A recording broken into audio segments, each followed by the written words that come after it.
Rain with thunderstorm causes flooding in several sectors of Guayaquil, Ecuador. February 20, 2025.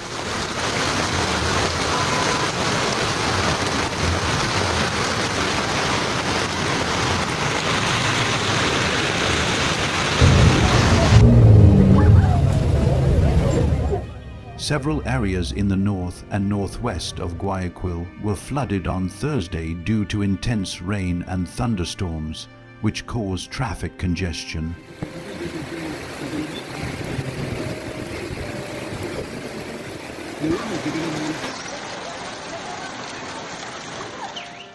Roads in areas such as Geranios, Los Orquídeas, Ceibos and Sauces were flooded by the rainfall, which began at approximately 4:30 p.m.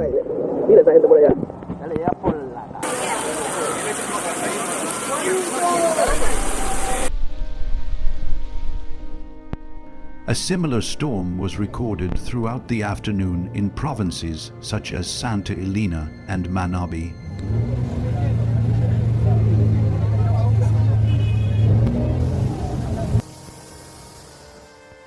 Busy avenues in the port city, such as Carlos Julio Arosmena, Francisco de Orellana and Pedro Menendez Gilbert, were experiencing accumulation of water. For this reason, the Municipal Transit Authority ATM issued a statement urging citizens to move with caution within the established speed limits.